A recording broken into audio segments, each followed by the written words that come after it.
안녕하세요. 오늘은 영재 프로그램에 대해서 설명을 하도록 하겠습니다. 코로나로 인해서 많으신 분들이 더 오실 수 있었는데 하필 그게 어제 그제 터지는 바람에 어머님들도 이제 집에 못 오시고 계시는 분들이 계셔서 오늘은 영상을 같이 촬영을 하도록 하겠습니다. 어머님들은 안 나오니까 걱정하지 않으셔도 되고요. 저희만 이렇게 화면이 좀 찍힌다라는 점은 좀 양지 부탁드립니다. 저 오늘 그 프로그램 순서는 1부와 2부로 나뉠 건데요. 1부는 제가 일단 저희 그 영재 프로그램의 필요성과 영재 프로그램에 대한 그 연계성, 영재 우리 교육 프로그램이 끝나고 나면 어떻게 진행되는가에 궁금해 하시는 어머님들이 계셔서 그 부분에 대해서 말씀을 드리도록 하고요. 그래서 되도록 좀 빨리 가도록 하겠습니다. 그 부분은 대신 어머님들이 이제 당장 우리가 시작돼야 될 이번 주부터 시작될 때는 영재, 요강, 분석 및 그 특강 수업에 대해서 김민정 선생님께서 철저하게 분석하셔서 말씀을 주시도록 하겠습니다. 자, 어머니들이 제일 많이 지금 하시면서도 의문을 갖는 어머님들이 계세요. 이거 도대체 왜 해야 되지? 남들 다 하니까 일단 보내긴 했는데 뭔가 해야 되겠다라는 생각에 보내셨는데 저희가 보는 영재 프로그램의 필요성은 일단 준비 과정을 통한 자기 개발이 있습니다. 그래서 평소에 교과에 접하지 못한 내용들을 좀 많이 풀어보게 되고요. 그 다음에 영재 프로그램을 보시면 알겠지만 답이 일괄적으로 오지선다로 정해지는 것들이 없어요. 정답이 없는 것도 있고 또한 자기의 생각을 얼마나 서술적으로 잘 끄집어낼 수 있느냐라는 능력을 키워주는 프로그램이기 때문에 이 프로그램을 준비하는 과정에서 아이 스스로 굉장히 많은 발전을 가져올 수 있을 거라고 생각합니다. 그 다음 실제로 영재원에 들어가게 되면 교과에 없는 심층 과학을 접할 수 있는 기회가 있어요. 그러니까 교과서에서 다루는 내용은 영재원에서 다루지 않아요. 그거는 이제 당연히 학교에서 할 일이라고 생각하시기 때문에 그 많은 정말 브레인이라고 불리시는 교수님들께서 이 아이들을 키우기 위해서 다양한 프로그램을 만드시고 그거에 대한 어떤 미션을 통해서 아이들이 성장할 수 있게끔 도와주십니다. 그리고 어쩌면 이게 더 중요할 수도 있어요. 지금 자소서 부분이 문제가 되는데요. 저희 시리우스가 워낙 그 올림피아드를 통해서 과학부나 영재부를 많이 보낸다는 건 알고 계실 거예요. 근데 실제로 영재부하고 과학부를 보낼 때 자소서를 쓰게 되는데 이렇게 영재 교육원을 통해서 어떤 준비를 하고 공부를 했던 친구들과 이런 준비를 하지 않았던 친구들 하다못해 교육원을 들어가진 않았지만 이런 영재원을 가기 위해서 내가 어떤 준비를 하고 어떻게 공부를 했는지에 대해서 쓸 수 있는 내용이 있느냐 없느냐에 따라서 자소서의 질적, 양적으로 차이가 난다라는 거죠. 또한 이거는 자소서에 쓰여진 내용을 가지고 실제로 이제 1차, 2차로 들어가게 되면 심층 면접이 이루어지는데 네가 정말 이거를 했니? 라고 질문을 하시는 것들이 있거든요. 그러면 서로 이렇게 주고받는 어떤 심층 면접의 내용도 있고 또한 아이가 그런 심층 면접을 통해서 자신이 어떻게 노력했고 나의 영재성이 그러니까 천재를 원하는 건 아니에요. 앞으로 내가 개발할 수 있는 나의 영재성이 무엇인가를 드러낼 수 있는 입증, 자료가 될 수 있다는 얘기거든요. 근데 이걸 하지 못한 친구들은 쓸 게 없어요. 그냥 학교에서 열심히 공부했고 열심히 운동했고 학교에서 그냥 내신 1등급이에요. 끝이라는 거죠. 그래서 실제로 영재부나 과학부는 그런 걸 바라지 않아요. 이 아이가 얼마큼 개발해 나갈 수 있는가를 원하시기 때문에 그런 입증 자료가 될 수 있다라는 것을 말씀드리고 싶습니다. 무엇보다도 더더군다나 여태까지 그렇게 하셨지만 더 해야 되는 이유가 있습니다. 바로 교육부의 영재 패러다임의 전환이 있기 때문이죠. 실제로 2000년 5월 26일 날 교육부에서 영재고 과학부 입학 개선안에 대한 프로그램에 대해서 발표를 했습니다. 물론 좀 더 자세한 이야기는 하반기 때 발표를 하겠다라고는 했는데요. 지금 보시면 이 부분이죠. 영재학교 과학기술대 교육 연계도 강화하겠다. 이건 무슨 말이냐? 실제로 지금 현재 영재원이 진행됨에 있어서 초등은 초등, 중등은 중등, 그 다음에 고등은 고등대로 이루어져 있으며 수학은 수학, 과학은 과학, 정보는 정보 각각 있다. 그러면 과연 이것이 지금 현재 패러다임에 맞는 거냐라는 거죠. 그래서 수학, 과학, 정보를 갖다가 융합해서 연계성을 가지고 가야 한다. 그렇다면 이게 다음 단계, 즉 초등에서 이루어지는 영재학급부터 고등학교 과학기술 특성화대학, 즉 카이스트나 UIST 같은 대학을 얘기를 하겠죠. 그래서 이어지는 교육과정 연계를 추진을 해야만 이것이 맞는 것이다라는 생각하에 지금 추진 중에 있고 하반기에 이것이 발표된다고 합니다. 좀 더 구체적으로 좀 나와 있는 자료도 있습니다. 예, 요거는 지금 보시다시피 교육부 영재학교 과학고 시스템의 개선안에 대한 교육부의 자료인데요. 저희가 지금 초3 때부터 달려들고 있잖아요. 영재 수업을. 그런데 이미 이 프로그램을 짜면서 초3 이하도 생각을 하고 있다는 거예요. 예비 프로그램을 계획하고 있고요. 그 다음에 초등학교 4학년부터 고등학교 1학년까지 저희가 영재학급이 진행된다는 건 알고 계실 거예요. 그것들의 캠프 등 창의성 문제 협업 교육을 강화시키겠다. 그리고 그것을 고등학교에 가서 본격적으로 영재고나 과학고에 가서 그 교육과정을 강화하고 또한 진로 진학 연계까지도 생각을 해서 대학으로 넘겨주겠다라고 생각을 하고 있다는 겁니다. 그러면 앞으로 문제는 뭐가 되냐면 지금 빅데이터 AI 진단을 하겠다는 얘기인데요. 얘네들을요 지금 자소서, 여기 자소서 추천 및 자소서 구조안 뭐 다른 것도 있지만 간단하게 오늘 지금 빨리 말씀을 드려야 되니까 그 다음에 수행의 관찰에 통한 다양한 역량 판별, 그 다음 바로 요거죠. 빅데이터 기반의 영재교육 이력관리. 즉 무슨 말이냐, 내가 정말 영재고를 가고 싶은데 초등학교 때부터 중학교 때까지 아무것도 한 게 없어. 그러면 빅데이터를 통한 이런 이력관리를 하겠다고 했는데 벌써 이름만 딱 쳐도 기본적으로 데이터가 나오는 친구들이 있는가 하면 아무것도 없는 친구들이 생기는 거죠. 그러면 과연 영재고나 과학고에서 누굴 뽑겠냐는 얘기예요. 그래서 앞으로는 더욱더 영재원의 수업이 중요시 될 수 있다라고 말씀을 드릴 수 있습니다. 그리고 저는 사실 이 교육과정을 빼고서라도 아이의 개발을 위해서 그리고 흥미를 위하고 그 다음에 창의력을 위해서는 영재교육은 반드시 필요하다. 제가 시리스에 있으면서 그냥 일반 친구들도 받고 영재원에 다니는 친구들도 받아보지만요, 제가 깜짝깜짝 놀라는 건 영재원 아이들이 저는 오늘 영재원에서 무슨 수업을 했어요 라고 얘기를 할 때 정말 깜짝깜짝 놀라요. 너무 부럽고, 야, 이 아이들이 이런 지식이 계속해서 연계성만 된다면 정말 이 과학의 발전이 좀 빠르게 오지 않을까라는 생각을 좀 해봅니다. 물론 저는 감사하지만. 자, 그래서 미리미리 준비하지 않으면 앞으로 저희 아이가 대학까지 가는데 조금 더 힘들어질 수도 있다. 거꾸로 말하면 미리 준비를 하신다면 대학을 가는데 훨씬 더 아이들이 풍부한 지식을 가지고 더 나은 내용을 가지고 대학을 진학할 수 있다. 요건 지난번에도 한번 잠깐 저희 어머니들한테 말씀드린 내용인데요. 저희 아들이 지금 대학에 다니고 있습니다. 상위권 대학에 다녀요. 근데 저희 아들 공대를 갔거든요. 그래서 공대에 들어갔는데 거기에서 무슨 얘기를 했냐 하면 입학식을 하고 한 달 정도 지나니까 얘가 한숨을 푹푹 쉬는 거예요. 그래서 무슨 일인데? 그랬더니 나도 영재고 갔어야 되는데, 과학고 갔어야 되는데. 그래서 왜 그런 얘기를 하나 했더니 저희 아이는 진짜 그냥 일반 코스로 해서 일반고를 졸업을 해서 대학을 들어간 케이스인데 확실히 과학고하고 영재고 아이들은 대학교 1학년을 들어오면서 프로젝트를 갖고 들어온대요. 그러니까 자기가 고등학교 때 연구했던 그 연구를 계속해서 발전할 수 있는 방향으로 진행하기 위해서 들어와서 대학교 1학년 때부터 교수님들하고 벌써 대화가 된다는 거죠. 그리고 그 프로젝트를 위해서 계속 발전해 나가는데 자기는 인재 물리, 저희 아이 때만 해도 수능 과학 8과목 중에 2개 찍어서 어떻게든 등급 올려서 대학 가려고 했잖아요. 그러다 보니까 사실 물리를 준비를 하다가 중간에 바꿨어요, 생물로. 근데 공대를 갔잖아요. 너무너무 힘든 거예요.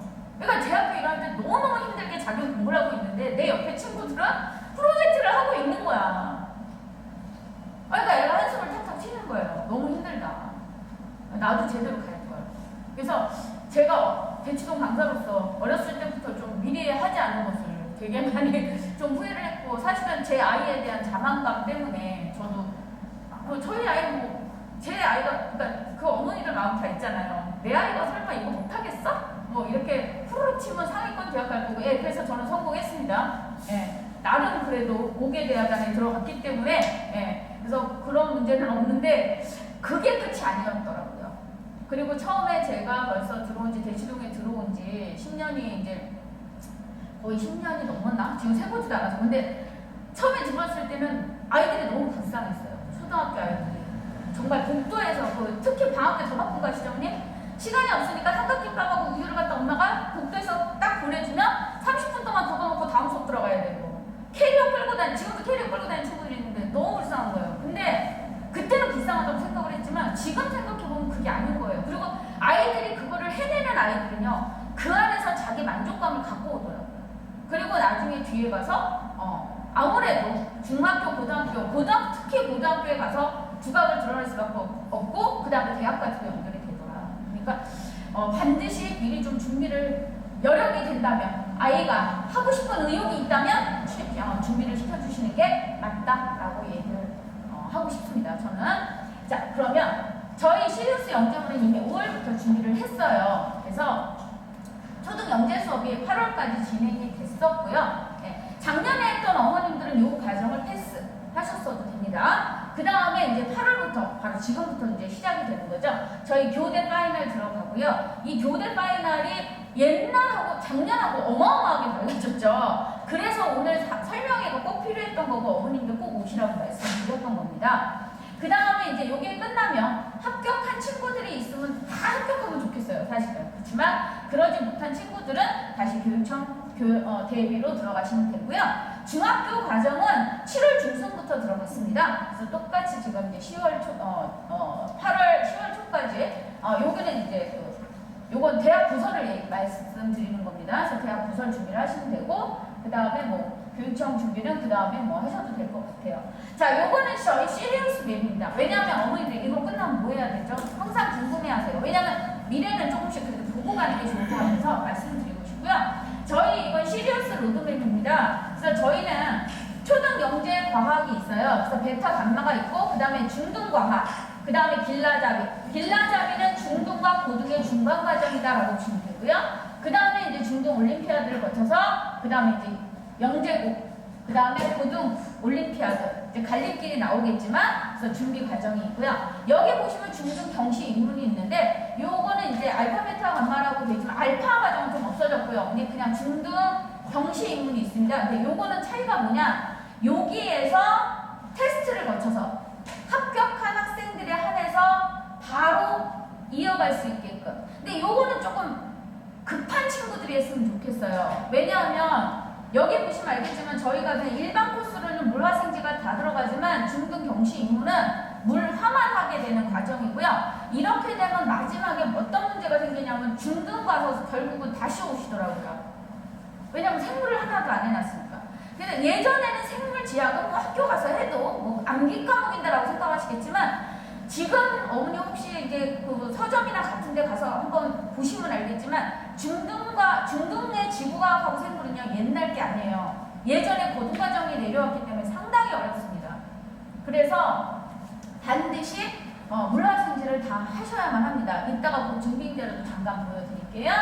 자, 그러면 저희는 지금 이제 어떻게 연계가 될 거냐. 저희 이제 10월부터 집어넣습니다. 왜냐하면 이제 교대 영재원에 합격한 학생들을 기준으로 먼저 잡아봤어요. 그래서 저희는 지금 현 3학년 아이들 먼저 잠깐 살펴보게 되면, 이 친구들은 교육청 대비가 아이고 이거 제가 뺐나 봅니다. 잘못했네.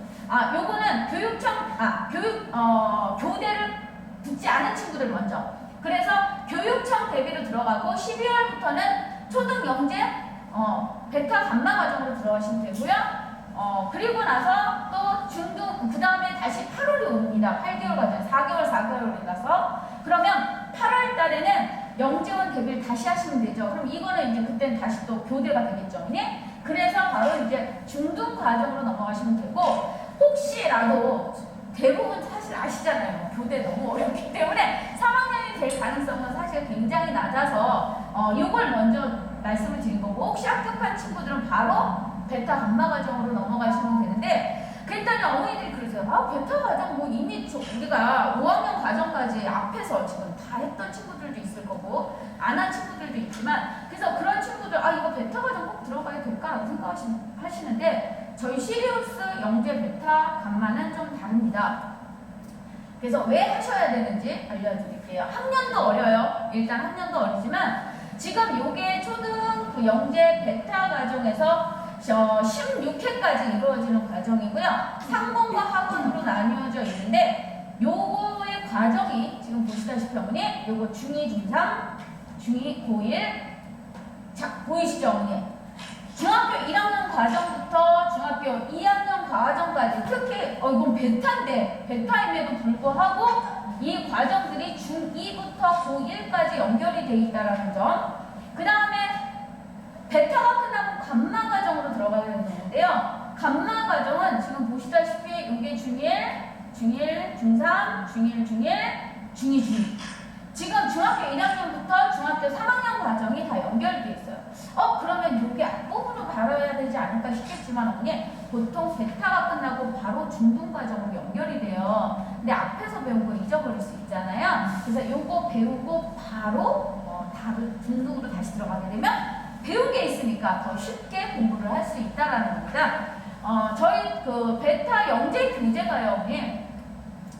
자, 요거 보시면 실제로 이제 초등 과정과 맞물려서 중등 과정까지 들어가 있다라는 점, 플러스 알파가 바로 뭐냐면 아이들의 독서 능력을 키우기 위한 게 저희 시리우스 교재입니다. 그래서 다른 교재보다 좀 두껍고요. 솔직히 말씀드리면 여기 초등에서 말씀드리긴 그렇지만 이따가 중등과정 교재 보시면 알겠지만 하이탑보다 조금 더 어려운 교재로 되어 있다. 믿기 어려우시죠? 그래서 일단은 바로 보다시피 이렇게 아이들이 서술적으로 좀 읽을 수 있는, 이제 지금 보게 되면 사실 이것도 중등과정에서는 팔레스, 그 다음에 바로 엠패드 클래스로 넘어가지만 저희 교재에는 여기 더 그 앞에 있는 그 과학자들 얘기까지도 재미있게 만화와 같이 섞어서 만들어져 있고요. 그 다음에 이 과정이 끝날 때마다 개념 심화 문제인데요. 어머니 이거 보이십니까?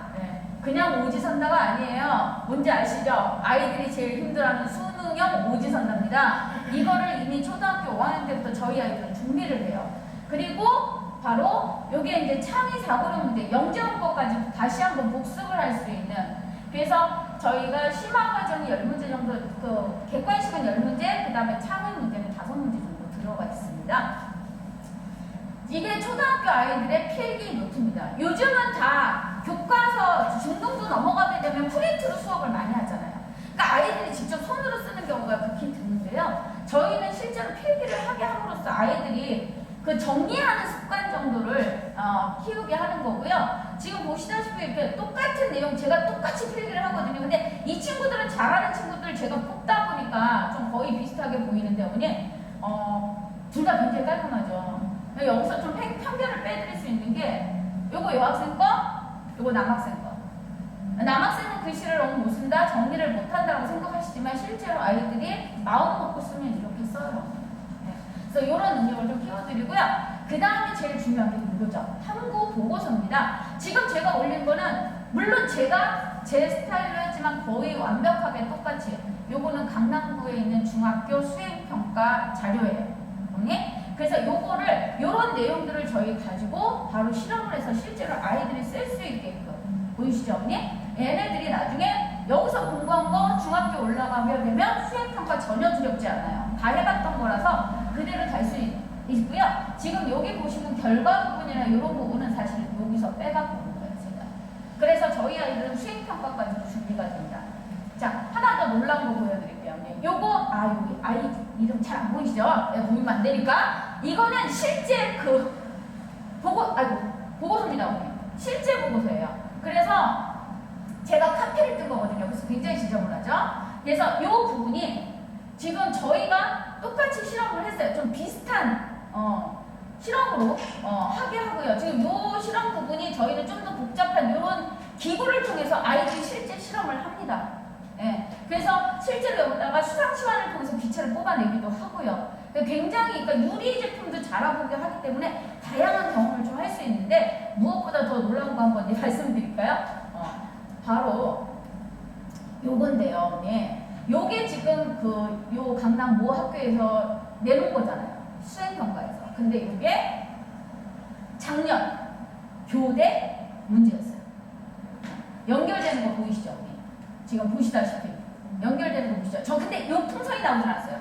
실제 시험 문제는 얼굴에다가 요 유리컵을 대갖고 볼이 뿔뚱한 거. 그래서 요게 보이잖아요. 왜 달라붙었는데 왜 가설이 틀렸느냐. 이거를 알았다면 이거는 충분히 답을 쓸 수 있었을 거예요. 그래서 저희가 하고 있는 과정이 결코 영재원 쪽과 중등과학과 연결되지 않는 게 아니라는 거. 교육청까지도 저희가 그러니까 영재원까지도 다 같이 생각해서 만든 자료이고 배움이다라는 거. 그래서 초등 3학년 친구들은 반드시 벨타 강남 그리고 여태까지 힘들게 공부했는데 실험도 하면서 좀 재밌게 공부를 할 수 있으면 좋겠다. 그 다음에 요거는 어머니 보고서를 쓰는데요. 지금 두 친구 똑같은 과제 내줬거든요. 보이시죠? 차있죠?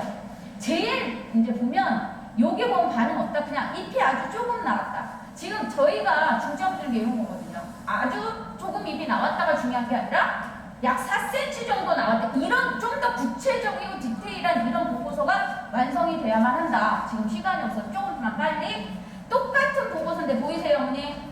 자, 자기가 듣고 생각한 점, 느낀 점을 써라. 신기했다. 끝. 이런 친구와 이거 지금 몇 줄인지 보이시죠, 어머니?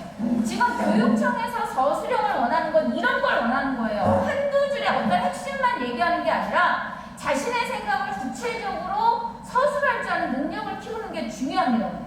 그래서 실제로 이제 이런 친구들을 저희가 가르쳐서 이렇게 만드는 게 저희의 목표고요, 어머니.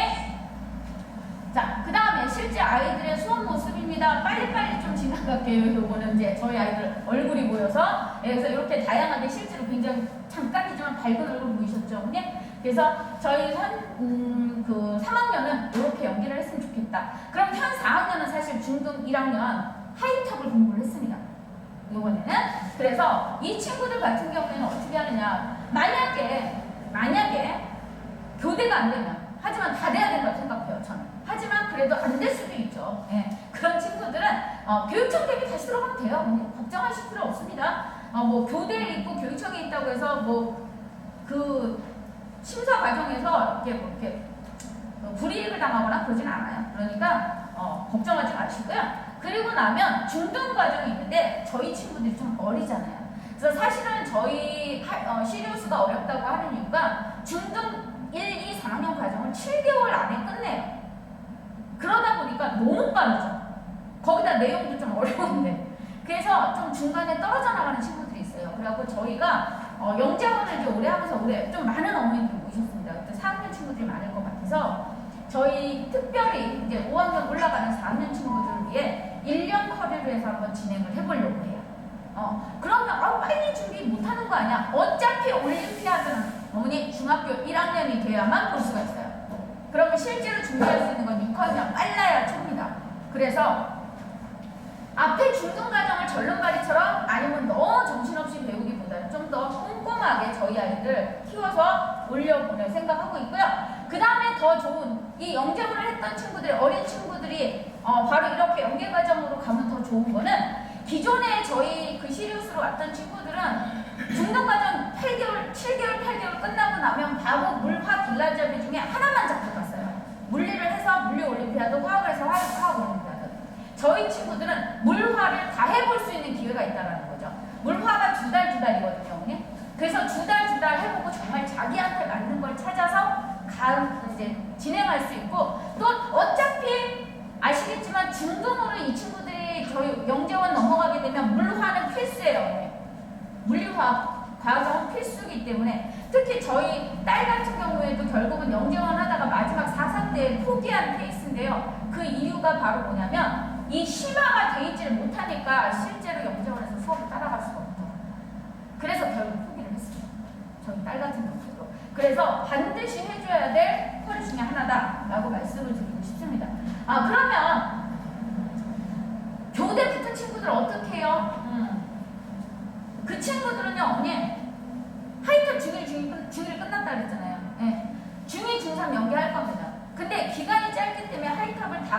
있겠지만 그 중에 꼭 필요한 하이탑 내용으로 그 다음에 이제 실험을 할 수 있으면 실험을 하고 아니면은 이제 창의 문제를 할 수 있으면 할 수 있게끔 그래서 다음 단계 연결되는 중등 과정에 같이 합류가 되면서 수업을 따라갈 때 훨씬 더 유리하고 편하게 수업할 수 있게끔 저희가 준비를 할 거고요. 똑같이 길라잡이 과정으로 들어가게 됩니다. 자, 그러면 요거는 그냥 생략을 하도록 하겠습니다.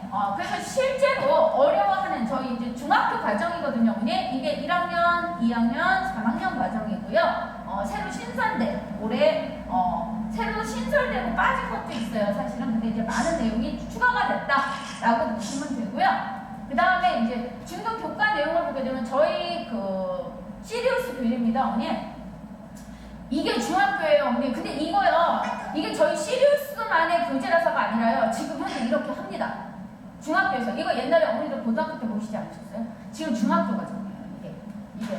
이거는 뭐 크게 다를 게 없어요, 저희 시리우스 교재가. 근데 이제 문제는 물리 같은 경우에 요거는 이제 하이탑 문제거든요. 지금 보다시피 속력의 변화에 대해서 설명을 하고 있어요. 그러니까 옛날에는 그냥 등속, 속력이 항상 일정한 운동만 설명을 했다면 이제는 속력이 변하는 운동에 대해서도 중학교에 설명을 하고 있거든요. 근데 문제는 바로 이 부분이에요. 가속도 부분이 나와요. 속도가 변하는 부분에 대해서 나오는데 이거에 대한 언급이 전혀 없어요. 중등 과정에. 실제로 그냥 암기식이 돼버리는 케이스죠. 근데 그거를 왜 변화가 됐느냐를 바로 우리 시리우스 교수입니다, 어머니. 가속도라고 해서 아예 다이렉트로 얘기를 해버려요. 그래서 왜 이 가속도가 생겼는가에 대해서 지금 설명을 하고 있고요. 그걸 식으로 표시하고 있는데 이거보다 더 어려운 내용도 있지만 그러나 시험 문제 이거를 중점적으로 내지는 않아요. 가리키기는 하지만. 근데 배우는 입장에서는 조금 교재가 어렵다라고 생각은 할 수 있겠죠. 하지만 저희 영재 교재를 영재원 프로그램을 계속해서 진행해온 친구라면 이건 충분히 따라잡을 수 있을 정도로 저희가 가르쳤습니다. 실제로 가르칠 거고요. 그래서 저희 믿고 따라와 주시면 감사하겠습니다. 네, 그래서 지금부터 2부 김민정 선생님 말씀을 좀 듣도록 하겠습니다. 잠깐 끌까요? 네, 안녕하세요. 저는 소개받은 김민정입니다. 이제 올해도 영재원이 많이 달라졌는데요. 어머님들도 기억하실지 모르겠지만 사실 서울교대는 예전에는 자소서랑 면접으로만 뽑았었어요. 그 다음에 서울대나 연세대도 그렇게 했고요. 근데 이제 그때도 처음으로 이런 과정이 바뀌었을 때 저는 이제 저희 임성훈 선생님이나 그런 변화에 이렇게 막 당황하지 않고 교대가 바뀌었을 때는 그 지필고사로 바뀌었을 때는 지필고사를 이제 바꿔서 또 맞춰서 거기다가 대응을 했었고요. 또 뭐 탐구대회 같은 경우에도 실험을 하다가 토론으로 바뀌었을 때도 그때도 아마 이 대치동에서 처음으로 아마 이런 수업에 당황하지 않고 준비를 하고 저희가 그때도 진행을 했었거든요. 예. 그래서 이번에 많이 바뀌어서 어머님들 많이 걱정이 되시겠지만 저희는 어쨌든 교육과정이라고 하는 건 아이들과 또 시대에 맞춰서 진화를 하고 있기 때문에 거기에 맞춰서 저희도 같이 변화하고 노력하고 준비하고 있습니다. 그래서 이제 아마 저희도 이 설명회가 달라졌음에도 불구하고 지난주에 제일 발빠르게 좀 진행을 했고요. 그 다음에 이제 선생님하고 많이 아이들한테 제일 맞춤으로 어떻게 하면 잘 대응할 수 있을까 준비를 해서 오늘 설명회를 좀 알차게 준비하려고 노력했습니다. 네.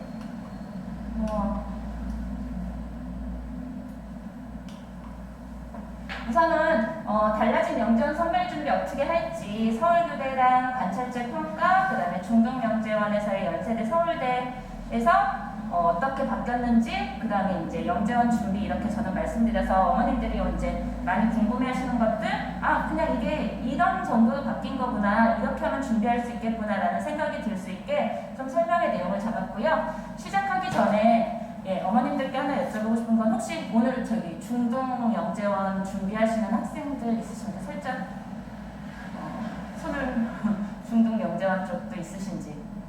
그럼 저는 이제 좀 어느 한쪽에 조금 치우쳐서 설명을 좀 더 해드리도록 하겠습니다. 우선은 영재원을 준비하실 때요, 영재원 교육 목표는요, 영전에 들어가셔서 항상 교육 목표를 먼저 보시면서 준비를 하시면 좋을 것 같습니다. 그러니까 교육기관에서 하는 모든 행사들은요, 이 교육 목표에 맞춰서 진행을 하기 때문에요, 이 목표에 맞춰서 공부를 시키거나 준비를 시키면 항상 그 어느 정도 이상의 성취에 도달을 하실 수 있거든요. 그래서 지금 저는 이제 서울교대에 나와 있는 영재원 교육 목표를 좀 준비를 했는데요. 보시면은 뭐 창의야 당연히 영재원에서 요구하는 거고요. 근데 이제 자기 주도적 능력, 이번에 온라인 평가를 하다 보면 이 자기 주도적 능력에 대한 평가가 확실히 되겠죠. 그 다음에 이제 지식 정보 처리 역량. 아이들이 이제 자료를 찾거나 어떤 책을 찾거나 그런 것들이 같이 이루어져야지만 이 창의적 사고 역량이 성장을 할 수 있을 겁니다. 그 다음에 어느 영재원이나 창의적 문제 해결력 향상을 요구를 하고 있고요. 그 다음에 이제 자율 연구 능력에 대해서는 산출물로 항상 평가를 하고 있는데 이런 거를 할 수 있는지, 그 다음에 이제 요즘에 교과 과정에 보시면 항상 1단원이 탐구 능력이잖아요. 아이들의 눈높이에 맞춰서 탐구 능력이 매년 성장을 하고 있거든요. 그래서 이제 초등 과정을 하고 있다면 이 탐구 능력이 저절로 배양이 되어 있어야 되는데 그걸 제대로 이해했는지, 근데 이제 저희 친구들은 그걸 이렇게 넘어가는 스킵하는 과정처럼 공부를 하고 있는데 그 과정이 사실은 문제 해결력이 아주 중요한 기본 과정이라고 좀 생각이 됩니다. 그래서 과학 영재 핵심 역량을 강화할 수 있는 이제 영재원에 들어가면 이렇게 할 수 있고, 또 공동체 의식이나 인성이 중요한 문제로 이제 영재원에서는 요구를 하고 있습니다. 우선은 대학교생 영재원 모집에서 이제 중등과 같이 좀 앞으로 지켜보실 것도 같이 보시면 좋을 건데요. 아마 지금 5학년 친구라면 내년에 또 영재원을 또 보게 되거든요. 그래서 같이 보시면 도움이 될 것 같아요. 그래서 이제 중등 심화 같은 경우에는 서울대는 20명 수학 정보와 과학 전공을 뽑고 있는데요. 2020년에 지금 선발했을 때는 경쟁률이 6대1, 6대1 정도에서 수학이랑 과학이 크게 다르지 않았습니다. 근데 이제 6학년 친구들 같은 경우에는 이 서울교대만 시험을 보는 게 아니라요, 서울대랑 연세대 영재원도 있어요. 그래서 이제 그런 것들 같이 보게 되니까 여기에는 지금 6학년들만 딱 지원을 하게 되고요. 그 다음에 지금 이제 초등 같은 경우에는요, 이렇게 세 가지 영역으로 되어 있는데 2020년대 작년의 경쟁률은 14, 11, 4.5 해서요, 이제 수학이 조금 경쟁률이 높았습니다. 이 경쟁률이 어머님들이 보셨을 때는 어디에 지원할까 약간 눈치 작전을 할 때 이렇게 도움이 된다고 생각을 하시는 것 같아요. 그래서 항상 많이 수학이 어렵죠, 뭐 이렇게 생각을 하시기도 하시고, 그러니까 과학이 조금 낮으니까 과학을 지원할까요? 라고 많이들 물어보십니다. 특히 3학년 어머님들이 이제 많이 그런 말씀들을 많이 해주시는데요. 우선은 정확한 경쟁률을 조금 다시 생각을 해보셔야 되는 게요, 수학 전공, 과학 전공의 작년의 지원자 인원수입니다. 수학이 589명이고요. 과학이 713명이 지원을 해서 사실은 과학 경쟁률이 낮지가 않습니다. 영재원이라고 하는 거는요, 40명 안에 이제 어쨌든 들어야지만 합격이 되는 거거든요. 그러니까 10대1, 뭐 5대1 이 숫자가 중요한 게 아니라요, 589명이 지원했어도 내가 40등 안에 들어가야 되는 겁니다. 그러니까 700명이 지원을 했어도 내가 60등 안에 들어가면 합격인 거고 61등이 되면은 불합격이 되는 거죠. 그러니까 이런 생각을 하면 어떻게 20등 안에 들까 40등 안에 들까 조금 걱정도 많이 되실 거라고 생각을 합니다. 그런데 이제 이게 지필고사가 아니라 이번에는 시간과 노력을 가지고서 평가하는 온라인 과제이기 때문에요, 과제 집착력을 조금 보이신다면 이 1에 들어갈 수 있지 않을까, 어떻게 보면 긍정적으로 생각해서 우리 친구들이 성장할 수 있는 좋은 기회가 되지 않을까 싶습니다. 그래서 이 영재원이 인생 목표가 아닌 과정으로서 좋은 말이죠. 이렇게 좀 아이들이 좀 준비를 할 수 있었으면 좋겠고요. 좀 같이 준비를 해서 아이들이 어떤 학습적 성장 경험이 될 수 있도록 해주시면 좋을 것 같고, 저는 아이들이 만약 결과가 안 좋았다면 40명 안에 못 들어온 게 아니라 안타깝게 41등이 되어서 못한 게 아니라 41등이었기 때문에 떨어졌다고 생각이 됩니다. 어차피 붙지 못하면 이제 그렇게 되는 결과가 된다고 생각이 되거든요. 붙었다면 내가 1등인 거죠. 그렇게 생각을 하면 좋을 것 같습니다. 우선은 지금 선별 과정이 바뀌었는데요. 정부 정책이 이제 어쨌든 누구나 과학 영재 교육을 받을 수 있는 기회 제공을 하기 위해서 좀 더 세밀하게 관찰제로 평가를 하는 것을 지금 전체적으로 요구를 하고 있습니다. 그래서 다른 영재원들도 시간을 들여서 공을 들여서 평가를 하고 있고요. 그래서 이제 다면 평가를 하게 되는 거죠. 우선 1차 전형에서 서류평가라고 하는 것이 강조가 되고 있는데요. 서류평가에서는 지금 자기소개서와 보호자 의견서를 평가하겠다고 전에도 있던 말이지만 이번엔 평가하겠습니다라고 하는 말이 하나 더 들어갔어요. 예. 그 다음에 이제 온라인 과제 평가에서는 참여 충실도, 그 다음에 과제 수행 과정, 결과를 평가한다고 지금 이야기를 하고 있습니다. 예. 그래서 이런 과정들은 지금 뭐 이미 시행하고 있는 것들이 서울에서는 과천대나 고려대에서 지금 시행을 하고 있었죠. 근데 이제 다른 점은 과천대와 고려대는 좀 1학기부터 계속 진행을 하고 있었는데요. 잘 보시면 이제 서울고대 같은 경우에는 9월 9일부터 10월 23일까지 해서 약 이제 추석 기간도 껴있고 해서 6주 정도가 될 것 같고 수차례 평가를 한다고 했는데 뭐 수차례인데 일주일에 한 번씩 혹은 10일에 한 번씩 뭐 이렇게 과제가 나온다면 그 횟수가 증가이 되실 거예요. 예. 그래서 이게 아주 적으면 3인데 3은 수차례라고 말하기는 좀 그렇고요. 그래서 한 5번 정도 평가가 이루어지지 않을까. 예. 그런데 이제 다른 것도 비슷한 횟수도 평가는 이루어지고 있습니다. 그래서 짧은 기간에 좀 집중을 하신다면 저 참여 충실도에서 문제가 생기지는 않을 것 같습니다. 다른 데 조금 길다 보니까 충실도에서 문제가 좀 많이 생기는 경우를 제가 봤거든요. 그 다음에 2차 전형에서는 동일하게 면접으로 영재성 종합평가를 보고 있고요. 11월 7일 같은 경우는 서울대, 연세대, 서울고대 모두 지금 같은 날로 면접을 보는 건 작년과 동일하게 진행이 되고 있습니다.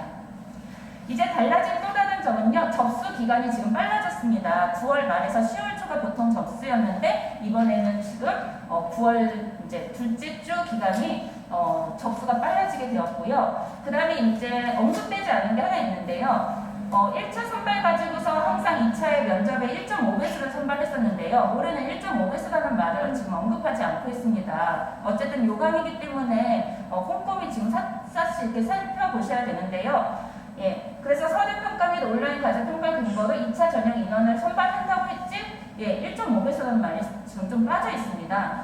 그래서 좀 더 많은 친구들이 면접을 볼 수 있으면 하는 그런 저도 바람이 좀 있고요. 그 다음에 또 1차 전형을 통과했으나 2차에서 최종 선발되지 않아도 내년에 교대에서 하는 온라인을 수강할 수 있다고 하니까 1.5배수보다 좀 인원이 늘지 않을까. 예, 저는 좀 그렇게 예상이 되거든요. 예. 근데 이제 안타까운 거는 1차 수강, 그러니까 온라인 수강을 해도 내년에 교대 영재원 이제 이수증이 발급되지 않는 거, 예, 이런 건 사실 중요하잖아요. 저희 아이들은 뭐 종이 쪼가릴 수도 있지만, 예, 어떻게 보면 저희는 예, 증을 좋아하잖아요. 예, 그게 조금 안타까운데요. 저는 근데 좀 길게 보셔서 3학년 친구들한테는 사실 어머님들이 많이 걱정을 하시는 게, 우리 아이가 처음이라 이런 걸 못할 텐데 하는데. 이런 걸 교육받을 수 있는 기회라면 3학년 친구들한테는 내년에 1차로 통과해서 이 교육을 받는 게 좋은 교육이 되지 않을까. 그럼 내년에 다시 교대를 준비하실 때 더 좋지 않을까. 예, 그런 생각이 들고요.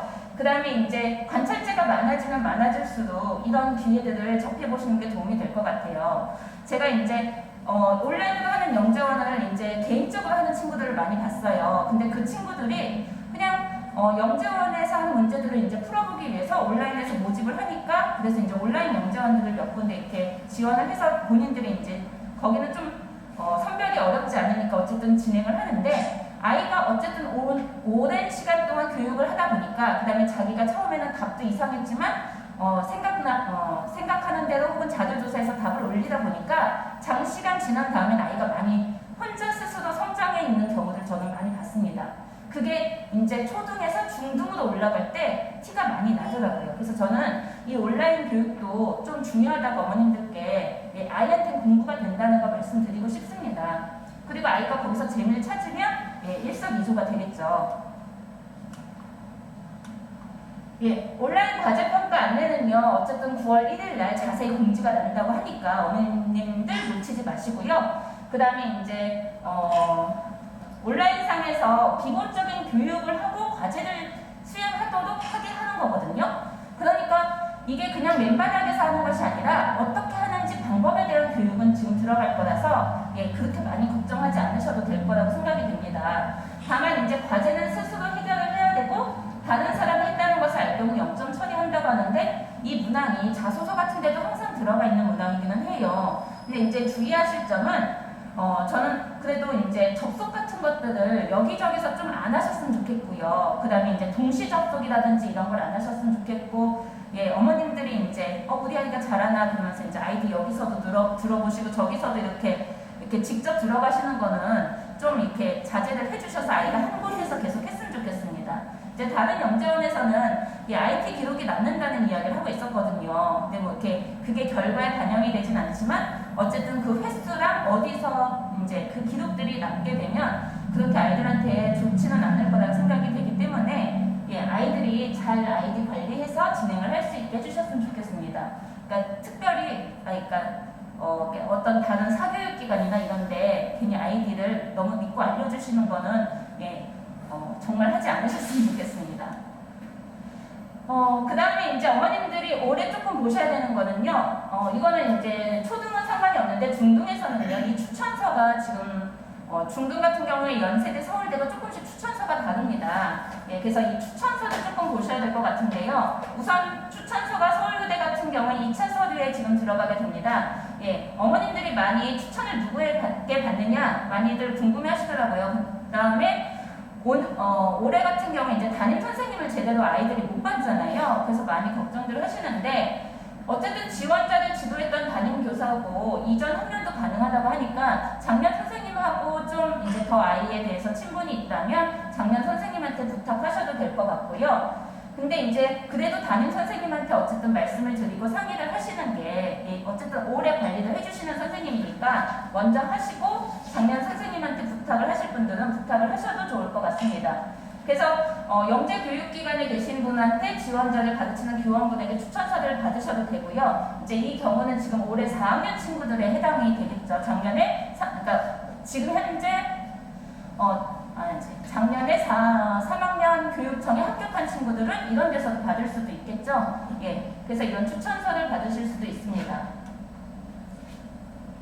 자, 그러면 이제 어머님들이 궁금해하시는 이 관찰제가 어떤 건지, 온라인 과제가 어떻게 진행될지 지금 이제 기존에 진행되고 있는 것들 몇 가지 사례를 좀 분석을 해서 말씀을 드리려고 합니다. 물론 교대가 9월 1일 날 다른 방식일 수도 있지만 지금 기존에 나온 것들 좀 참조하시면 도움이 되지 않을까 싶은데요. 어쨌든 영재성 평가라고 하는 것은 영재를 평가하는 거기 때문에 지금 이제 영재라고 한다면 정의를 보면 창의성이나 과제 집착력, 지능에 대한 평가, 그 다음에 인성, 동기와 적성에 대한 평가 이런 것들로 영역은 나뉘어집니다. 근데 이제 지능이라고 하는 건 얼마나 많이 이해를 할 수 있는지 이런 걸 평가를 하는데 가장 많이 평가가 되는 부분은 사실 창의성 평가 쪽이거든요. 그래서 창의성에서 독창성이라든지 아이가 민감성이 얼마나 높은지, 유창성이 높은지 이런 것들에 대해서 좀 생각을 해보시면서 답을 작성을 하시려고 노력을 하셔야 될 것 같고요. 이 관찰제 유형에서 온라인 평가부터 면접, 그 다음에 자소서까지 일관되게 진행이 될 텐데요. 이것도 지금 일부 진행이 되고 있는 대학고설에서 이제 나왔던 그 관찰제 문항인데요. 기본적으로 두 사진을 각각 관찰하고 알게 된 점을 쓰시오 이런 것들 문항들이 출제가 됩니다. 이 문항은 관찰을 하게 되는데요. 관찰을 하고 이 관찰을 통해서 알게 된 점, 그러니까 귀납적 탐구를 하게 되는 거거든요. 그래서 결론을 내리게 되는 과정인데 나무가 있다, 뭐 나무 크기가 크다 이런 것들이 아니라 여기는 왜 이끼가 있고 그 다음에 여기는 이끼가 없지만 땅에는 왜 이렇게 식물들이 자랄까, 즉 이 식물에 대해서 관찰을 하고 그 다음에 이 식물의 영향을 받는 주변 자연 환경에 대해서 같이 관찰을 하게 되는 그러니까 생태계에 대한 서로 적응하고 환경에 적응하고 그 다음에 거기에서 어떻게 살아가는지 그런 것들에 대한 서로 상호작용에 대한 것들을 이제 결론으로 내리게 되거든요. 뭐 예를 들어서 여기가 이끼가 있으면 여기는 지금 햇빛이 좀 덜 비치는 곳일 거고 햇빛이 덜 비치면 이 나무는 아마 헐렵을 가능성이 높겠죠. 그 다음에 이제 여기에는 햇빛이 많이 비쳐서 밑에도 식물들이 많이 자라면 저기는 이제 나뭇잎들이 좀 넓지 않아서 햇빛을 가리지 않는 그런 유형이 되겠죠. 그래서 그냥 나무만 쓰는 것이 아니라 주변 환경까지 그 다음에 이 환경에 어떻게 적응했는지 이런 것들을 좀 서술할 수 있도록 좀 더 세밀하게 다양하게 생각을 해보는 게 좀 필요할 것 같고요. 그 다음에 이제 이 유형은 뭐 서울교대에서도 많이 봤던 문항인데요. 면접이나 그 다음에 이제 창의적 문제 해결력에서 평가를 하고 있는데 이런 것들을 관찰을 하고 거기에다가 이제 질문을 달아보는 문제 인식을 하는 그런 요소들 평가를 많이 보고 있습니다. 뭐 아이들이 이런 것들 물어봤을 때요. 여기에 집착을 해요. 뭐 99.9% 평균, 정말 99.9% 평균이 가능하냐, 이런 건 불가능하다, 뭐 이런 것들에 이제 많이 집중을 하게 되는데 여기에서 뭐 이제 문제인식을 하게 된다면 이런 것들 물질 뿌렸을 때 그 물질은 그럼 그 이후에 어떻게 될 것이냐 이런 것들도 좀 문제인식을 해봐야 되겠죠. 예, 요즘에는 이제 화학물질에 대한 그런 것들도 많이 이야기를 하고 있으니까요. 그래서 한 과정에 대해서 다 외라고 질문을 붙여보고 그 중에서 가치 있는 질문을 좀 찾아내서 결론으로 내리는 과정이 좀 필요할 거라고 생각이 됩니다. 그래야지만 탐구의 첫 시작인 문제인식이 시작이 되거든요. 그 다음에 이거는 이제 보고서를 써보는 그런 관찰제 유형인데요. 지금 아이오딘 녹물 반응의 발색 여부에 대해서 색소에 영향을 줄 수 있는 것들을 이제 실험을 해보는 겁니다. 그래서 색깔이 변했냐 안 변했냐 이런 것들을 알아보고 과정 결과를 정리하고 그 다음에 왜 결과가 이렇게 나왔는지 추론해보고 결론을 이끄는 과정이에요. 그 다음에 이제 이걸 우리 생활에 어떻게 사용할지 아이디어를 최대한 많이 제시해보시오라고 하는 건데 이런 보고서를 썼을 때 분량이 제한이 없기도 합니다. 그래서 제가 이제 아이들이 제출하는 걸 봤는데요. 어떤 친구는 2페이지의 보고서가 끝나는데 어떤 친구는 보고서가 6페이지가 작성이 되기도 합니다. 근데 사실 2페이지를 3페이지로 늘리는 거는 좀 이렇게 늘릴 수 있어요. 그림이라든지 표라든지 이렇게 늘릴 수 있거든요. 근데 2페이지랑 6페이지는 내용이 다르다는 거예요. 예. 그러면은 이 아이는 뭔가 처음부터 시작을 했을 때 실험 설계부터 그 다음에 이제 이거를 진행하는 과정이 단순하지 않았다는 거죠. 자기가 나름대로 어떤 과정들을 시행을 했다는 이야기거든요. 그러니까 그런 그냥 수동적인 탐구를 한 것이 아니라 아이는 자기 주도적인 어떤 탐구가 진행이 되었다라고 이제 보게 됩니다. 그래서 이런 실험은 결과 분석, 결론 활용에 대한 것들을 하는 것이 아니라 우선 실험 설계 첫 단추부터 조금 달라져야 된다고 생각이 됩니다. 그 다음에 이제 많이들 보신 문제죠. 이것도요. 창의적 문제 해결력인데 영재원 중에서도 온라인 과제평가를 했을 때는 이것이 왜 그런지 자기 생각을 써보는 그런 원인을 찾아보는 그런 문항도 똑같이 출제가 되기도 합니다. 그러니까 지필고사로 봤던 것들을 이제 온라인에서 물어보는 건데 그랬을 때 이제 정답이 없는 문항이기 때문에 정보를 많이 찾고 그것을 가지고서 이번에는 결론을 내리는 과정으로 진행이 되겠죠. 예, 그래서 이런 것들을 평가할 수 있고요. 그 다음에 이제 수학 문항으로 출제되었던 논리적으로 추론하기인데요. 저는 이게 사실 수학 문항인지 정보 문항인지 저는 구분을 하기는 조금 어렵습니다. 작년에 서울교대 문항 같은 경우는 초등하고 중등이 지금 동일하게 문제는 출제되었었는데요. 아이들도 정보랑 수학 문항이 구별이 안 된다고 작년에 이야기를 했었거든요. 그래서 정보에서도 그러니까 수학적 논리 부분을 이제 많이 사용을 하고 있는데요. 이렇게 참 거짓 문항 같은 경우에는 사고력 문항에서 어머님들이 많이 보셨던 문항일 거예요. 저는 근데 이제 거기에서 조금 신경 써주셨으면 하는 게요. 이런 과제들을 제출을 하면요. 지금 관찰제에서 진행하는 고려대나 그 과천대 같은 경우에 항상 끝에 이 과제를 마친 다음에 소감을 쓰는 문항들이 있습니다. 근데 제가 어느 한 곳에서는 이 소감을 쓰는 문항이 A4 한 장 사이즈였거든요. 근데 아이들이 어려웠던 점, 배운 점, 궁금한 점을 쓰라고 됐는데 딱 한 줄, 세 줄을 씁니다. 근데 분명히 한 페이지를 준다는 이유가 있거든요. 예, 저는 그냥 해서 보람찼다라고 하는 소감을 쓰시는 것보다 이 과정을 통해서 어려웠던 점에 대해서 그 다음에 자기가 앞으로 하고 싶은 궁금한 점을 좀 잘 쓰셨으면 좋겠습니다. 그게 이제 영재원에서 원하는 자소서 문항에도 또 들어가 있거든요. 예, 그래서 이런 그 온라인 과정을 소홀히 하지 않으셨으면 좋겠어요. 그 다음에 지금 이 문항은요, 앞에 읽기 자료가 있었고요. 그 다음에 이제 추론하기라고 하는 건 어떤 건지, 그 다음에 이제 추론했을 때 이 전략이 어떻게 사용되는지 다음 문제를 살펴봅시다 하면서 그 문제 예시들이 이제 나왔습니다. 그래서 그런 어떻게 푸는지 방법들이 서술되어 있었고, 그거를 같은 패턴으로 과제로 제출하게 되니까 지금 이제 우리 아이는 수학이 많이 선행이 안 되어 있어요. 그런데 수학적 감은 좋은 것 같아요. 라고 생각이 되신다면 이 온라인 과제를 했을 때는 딱 단번에 이렇게 맞추는 것이 아니라 아이가 수행을 하면서 문제를 풀어나가는 과정이잖아요. 그러면은 이제 선행과 상관없이 해결력을 좀 평가를 할 수 있는데 문제는 어떤 친구는 정말 힘들게 직접 다 하는 친구가 있을 거고 그거를 이제 짧게 그 다음에 사고력을 발휘해서 좀 자기만의 방법을 찾는 친구가 있을 거예요. 근데 그 방법을 어떤 친구도 단번에 찾기는 아직은 어렵다고 생각이 되거든요. 그러면 1차, 2차, 3차 수행하면서 자기만의 방법을 찾게 될 겁니다. 그런 식으로 좀 수능 문제 해결력을 좀 키워주시면 수학 문항에서도 지금 이제 어떻게 보면 단점이 이번 온라인 평가에서는 장점이 될 수 있는 그런 기회가 될 거라고 생각이 됩니다. 이것도 이번 작년에 교대에서 나왔던 문제들인데요. 예, 이 문항들도 보시면은 시간이 있으면 저희 친구들이 다 풀 수 있는 문항이에요. 예, 그래서 이제 깃발의 종류가 몇 가지인지, 그 다음에 이제 합이 홀수일까 짝수일까, 또 숫자가 이제 홀수의 합은 홀수일까 짝수일까, 가장 빨리 푸는 방법이 아니라 이걸 풀어내는 방법을 찾는 것들이 이번에 온라인 과제에서 제출이 되지 않을까, 그러니까 출제가 되지 않을까 생각이 됩니다. 이제 온라인 과제를 어떻게 처리하는지 입력하는 과정이요. 지금까지 시행하는 방법은 두 가지가 있습니다. 그래서 우선은 그 영재원에서 진행하고 있는 사이트에 직접 입력을 하는 방법, 자소서를 입력하는 것랑 똑같이 예, 빈칸에다가 입력을 하는 방법이 있는데요. 뭐 활동일에서는 영상을 보고 새롭게 알게 된 점이나 이런 것들을 작성해 봅시다 하고 이런 표를 줬을 때 거기에다가 이제 칸에다가 이제 체크를 하는 거죠. 예, 저도 친구가 이제 좀 피드백을 요구를 해서 이렇게 보여준 사진이 있어서 지금 이제 내용을 좀 지우고 예, 이렇게 이런 형식으로 진행이 된다라고 예, 어머님들께 좀 말씀드리려고 준비를 해봤습니다. 그 다음에 이제 탐구를 안 하는 경우에 뭔가 실험 수행을 안 하는 경우에 과학에 대해서는요.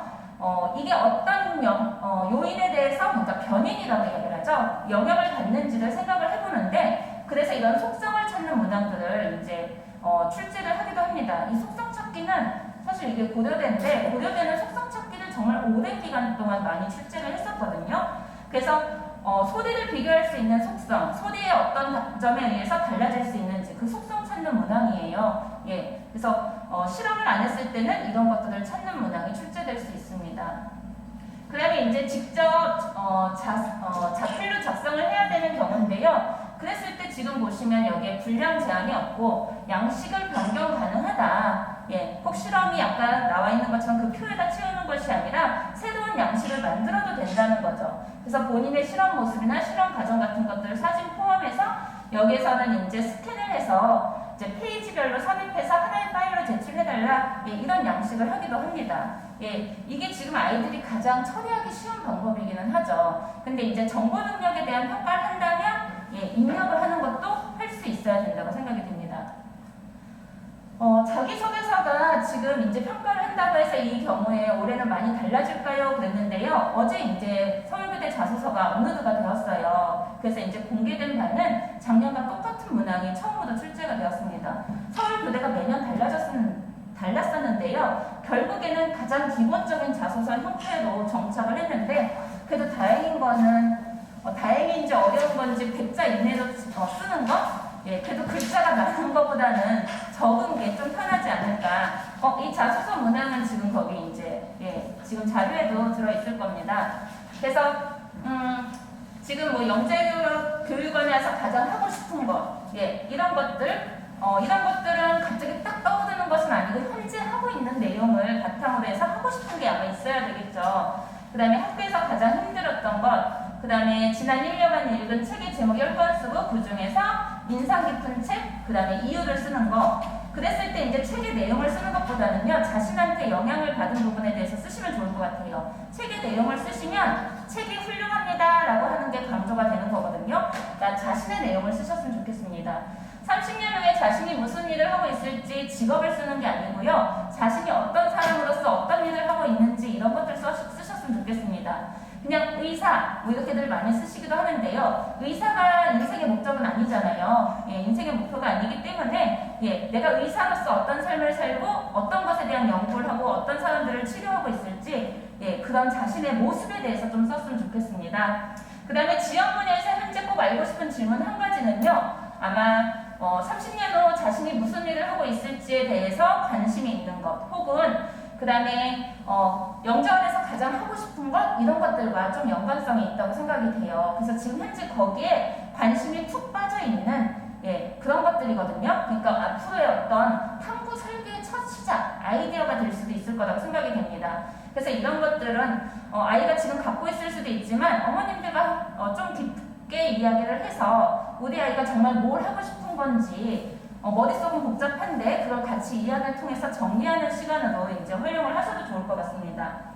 그 다음에 이제 이게 원래 자소서에 초등학생들한테도 들어가 있었던 건데 이게 지금 서울교대는 어머님들의 과제도 들어가 있거든요. 지원 보호자 의견서가 있는데요. 이 의견서가 체크리스트이고요. 체크리스트가 5단계가 아니라 3단계로 되게 간단합니다. 그러니까 막 매우와 그러니까 중간이 없는 거죠. 보통 아니다 이렇게밖에 없으니까요. 예전에는 매우를 칠까 아니면 그냥 그런 편의다를 칠까 이런 데서 고민을 많이 하셨거든요.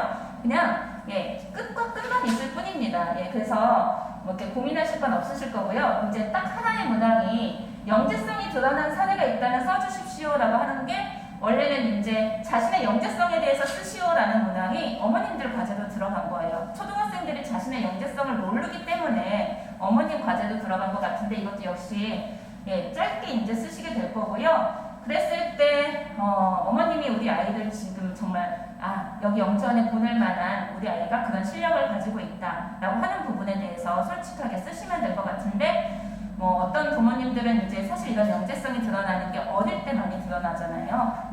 그러니까 학교에 들어가기 전에 어떤 씨가 보이는 거죠. 싹을 보시고 이제 아이들 그런 쪽으로 이렇게 키우시고 그 결과에 어떤 부응하는 결과를 초등학교 때 계속 보여주잖아요. 그런 것들에 대한 연계를 좀 쓰셔도 좋을 것 같습니다. 그러니까 개인적인 경험들을 좀 쓰시는 게 좋을 것 같아요. 우리 아이가 뭐 학습이 뭐 성실하게 뭐 이런 것들 그냥 교과서적인 그런 단어들 말고 우리 어머님들이 보신 그런 사례를 솔직하게 쓰시는 게 좋을 것 같고요. 이게 영재원 이제 자소서가 얼마나 영향을 미칠까? 사실 지필평가를 봤을 때는요, 이 자소서가 크게 영향을 미치고 있는 것 같지는 않았습니다. 그러니까 교과서적인 자소서만 아니면 그렇게 아이들이 뭐 이렇게 떨어지거나 그러는 경우를 제가 본 적은 없거든요. 근데 올해는 평가를 한다고 했으니까 점수가 지금 분배가 되고 있는 거라고 생각이 되고요. 근데 수차례 온라인 평가를 하는 과정에서 본다면 이 점수가 적으면 10%에서 뭐 많으면 30%? 근데 이제 분배를 하다 보면 한 20% 정도밖에 되지 않을까 그렇게 생각이 됩니다. 그러니까 이 과정도 열심히 하셔야 되겠지만 온라인 과제랑 이런 것들을 좀 어쨌든 다 고르게 최선을 다해서 좀 진행을 해주셔야 될 거라고 생각이 돼요. 작성을 하실 때 그래서 조금 쉽게 쓰시는 방법은요. 먼저 제가 이렇게 보여드리면 진로를 먼저 같이 이야기를 해서 정하시고요. 그 다음에 거기에 맞춰서 우리가 어떤 경험을 했는지, 어떤 문제에 관심이 있는지, 어떤 노력을 하고 독서를 했는지, 그래서 그 안에서 우리 아이가 이런 영재성을 갖고 있구나 라고 하는 걸 좀 찾아보시면 좋을 것 같고요. 그리고 지금 현재를 돌아봤으니까 우리 그럼 이제 앞으로 뭘 해볼까라고 하는 계획이 절로 나오게 될 거예요. 그러면은 지금 이제 처음 자기도 인식하지 못했지만 알고 싶은 게 생각이 날 거고요. 이제 전 그 뭘 해보겠어요라고 하는 하고 싶은 것이 나올 겁니다. 근데 이제 진로가 아직은 잘 모르겠어요 하는 친구가 있다면 우리 아이는 여기서부터 이제 다시 시작을 해보시는 거죠. 우리가 어떤 경험을 해봤는지, 그 다음에 이 경험이 너에게 어떤 도움이 됐는지 쭉 나열을 해보고 같이 이야기를 해보신 다음에 그럼 네가 이 중에서 제일 잘하는 게 뭘까? 그 다음에 좋아하는 게 뭐였는지, 그럼 이런 직업을 해보는 건 어떠니? 라고 그런 것들을 좀 어머님들이 앞에서 좀 설계를 같이 도와주셔도 그 다음에 이제 아이랑 같이 그걸 확인을 하는 작업은 꼭 필요합니다. 의사가 좋지 않니? 이렇게 말씀하시는 게 아니라 의사는 어떠니? 라고 이제 같은 말이긴 하지만은요, 그러니까 강요를 하시는 것이 아니라 아이의 동의를 얻어가시면서 좀 진행을 하시면 어떨까 말씀드리는 거고요. 그러면 결국에는 우리 그 영재원에 가보지 않으면 영재원에서 이런 거를 해줄 수 있을 것 같은데, 그러면 아이들이 영재원에서 그럼 난 이런 걸 해볼래? 라고 하는 영재원에서 하고 싶은 것이 나오게 되겠죠. 그래서 좀 순서를 이렇게 잡으시면 자소서 쓰시기가 좀 편하실 거라고 생각이 됩니다. 그 다음에 이제 자소서를 쓰실 때는요, 분량에 상관없이 쓰시고요. 저는 맥락에 상관없이 쓰셔서 국어를 쓰시는 게 아니니까요. 그 다음에 시공간 상관없이, 그 다음에 학생, 부모 상관없이 같이 이렇게 작성을 좀 해주시면 좋을 것 같고요. 그래서 이제 샅샅이 어떤 경험이나 생각을 좀 하신 다음에 그 중에서 우리 아이가 영재성을 띠고 있다라고 하는 그런 내용들을 좀 선택을 하셔서 글자 수에 맞춰서 최종 정리를 하시면 좋을 것 같습니다. 그냥 어머님들께서 했습니다가 좋아요, 했다가 이렇게 했습니다라고 쓸까요, 했다라고 쓸까요, 이렇게 많이 물어보시는데 이 두 개가 결과에 영향을 미쳤던 적은 없고요. 했다라고 써도 합격을 하는 경우도 많았습니다.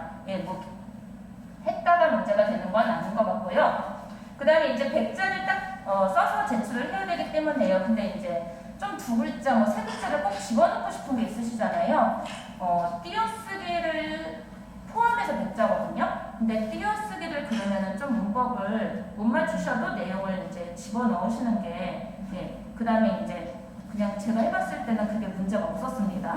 예, 그러니까 띄어쓰기에서 뭐 잘했습니다, 뭐 띄고 이런 거 있잖아요. 할 수 있을 때, 예, 그런 거를 조금 이렇게 줄이시고 꼭 넣고 싶은 단어를 예, 넣으셔도 괜찮을 것 같습니다.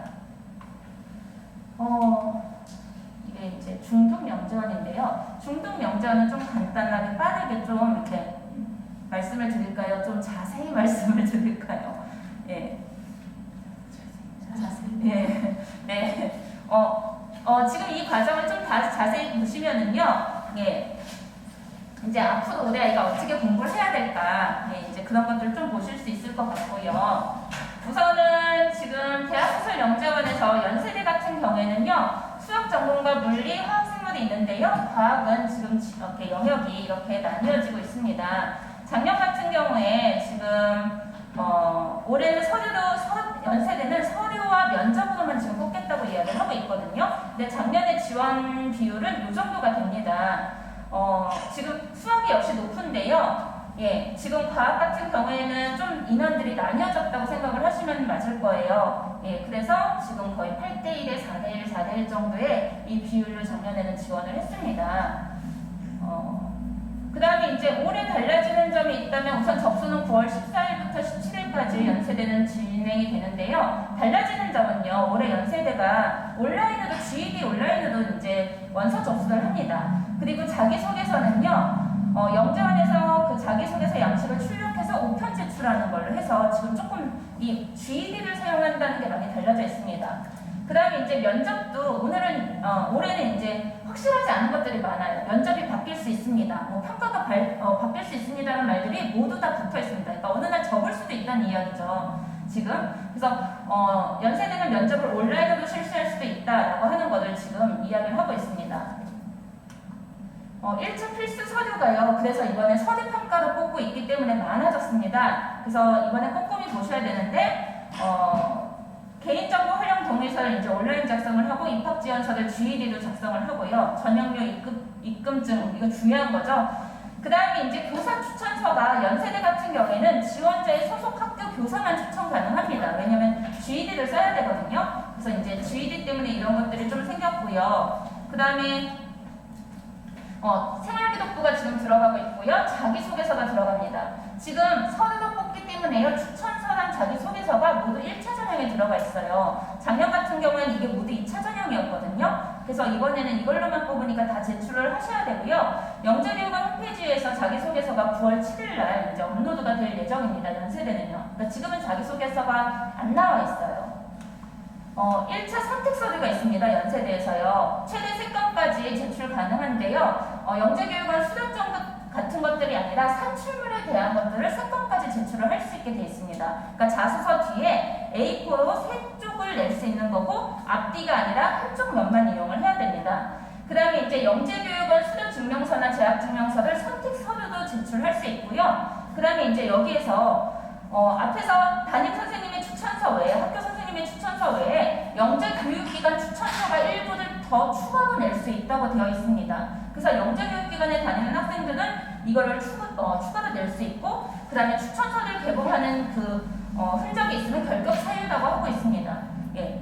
그래서 이런 것들 좀 주의를 하셔야 될 것 같고요. 그 다음에 이제 연세대 영재교육원의 자소서인데요. 연세대 같은 경우는 지금 자소서가 거의 한 5년 동안 한 번도 바뀐 적이 없습니다. 그래서 이게 9월 7일날 업로드 될 내용이라고 저는 생각이 되는데요. 확인을 해봐야 되겠지만 항상 이렇게 네모장이 출제가 되고요. 수학 과학적 능력, 그 다음에 강점, 약점, 그 다음에 흥미 있는 분야, 그 다음에 앞으로 하고 싶은 일, 해결해보고 싶은 일, 교대당 그 내용이 많이 크게 다르진 않고요. 그 다음에 이제 이런 A4 양식으로 해서 이거를 자필로 써서 우편 접수하게 되어 있습니다. 그 다음에 이제 면접에서는요 그냥 이제 아이들의 인성을 보는 면접이 아니라 올해는 영재성 검사를 받던 그 문항들이 출제가 되지 않을까. 예, 서류와 면접으로 진행하는 것들은 다 이런 질문들을 던지거든요. 근데 이게 이제 작년에 연세대에서 지필고사로 나왔던 그런 문항입니다. 예, 그래서 이러한 창의적 문제 해결력을 풀 수 있는 그런 능력도 면접까지 가기 위해서는 가지고 있어야 된다고 생각이 듭니다. 그 다음에 이제 서울대 영재교육원 같은 경우에는요 작년에 수학이 17점이 다 비슷하게 지금 2배 정도 숫자가 많죠. 예, 근데 과학이 어쨌든 뽑는 인원이 지금 많기 때문이고요. 그런데 문제는 이제, 문제가 아니죠. 올해는 달라졌습니다. 서울대 영재원이요. 서울대 영재원이 지금 전공이 지금 5개로 늘어났어요. 2개에서 5개로 확대가 되면서 인원도 20명인데 어떻게 보면 수학, 수리 정도로 나뉘어지면서 16명 정도가 늘었고 과학도 지금 인원이 많이 늘었습니다.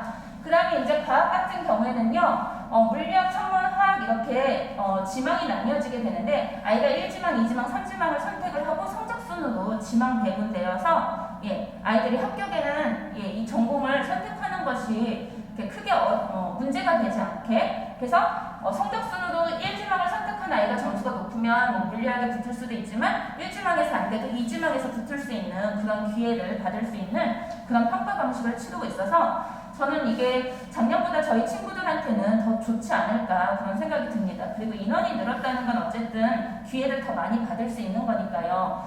서울대는 지금 달라진 점은 크게 없습니다. 작년과 똑같은 방식으로 지금 진행을 하겠다고 했고요. 서울대학교에서 이번에 전공이 나뉘어지면서 이 전공들에서 무엇을 할지 소개를 지금 해주고 있거든요. 그래서 어머님들이 좀 보시기에 낯선 게 아마 천문 지구환경인데 기본적인 수학 및 과학 지식을 기초로 해서 이런 천문 대기, 해양 및 지구 환경에 관한 내용을 학습을 한다고 합니다.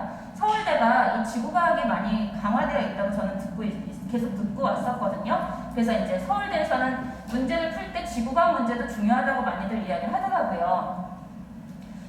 그래서 이제 어쨌든 서울대는 지필고사를 하는데요. 이 상황에 맞춰서 변경 또는 취소될 수 있다라고 하는 무시무시한 글자가 또 붙어 있기도 하고요. 그 다음에 이제 열이 나면 무조건 귀가 조치하게 되고 별도로 시험을 볼 수 없다고 합니다. 그러니까 건강도 좀 신경 써주셔야 될 것 같아요. 그 아이들이 시험 보기 전에 긴장도가 많이 높아지거든요. 그래서 그런 부분에 대해서 좀 생각을 해주셔야 될 것 같고요. 서울대 영재원이 지금 접수와 창의적 문제 해결력이 9월 26일에 지금 진행이 돼서 면접은 다 똑같은 날짜에 진행이 됩니다.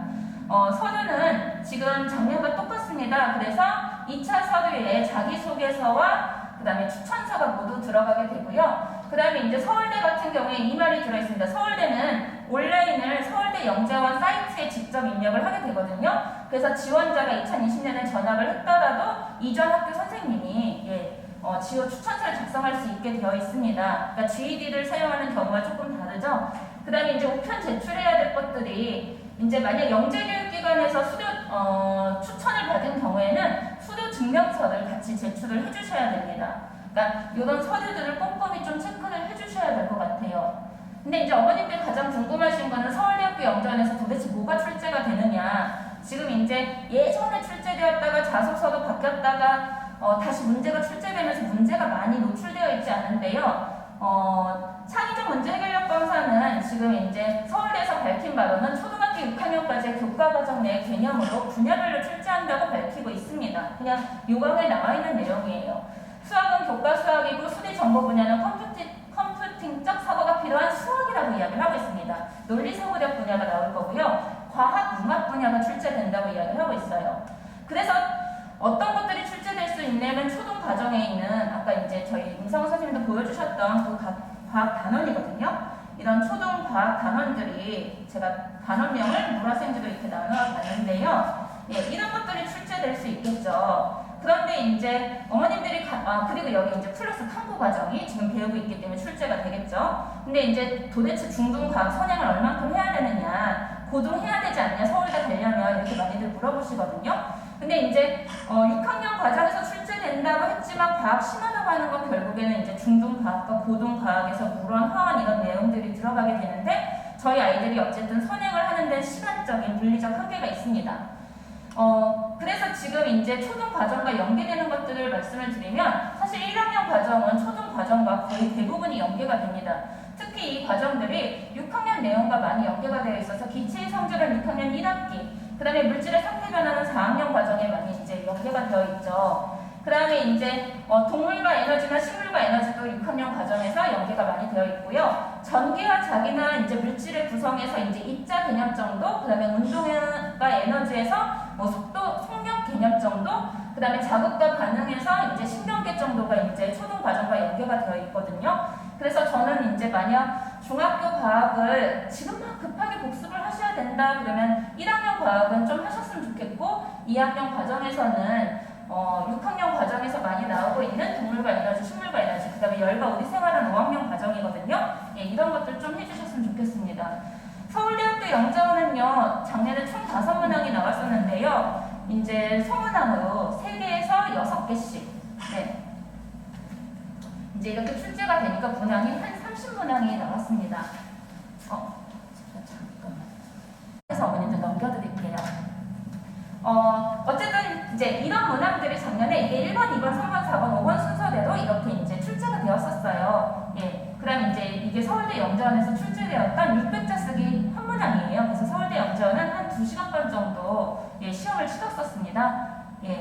그래서 이런 것들을 좀 진행을 했고요. 그 다음에 서울대 영재원 2차에서 제시되는 이제 자소서 문항이에요. 자소서가 1200자 정도 나오게 되고요. 예.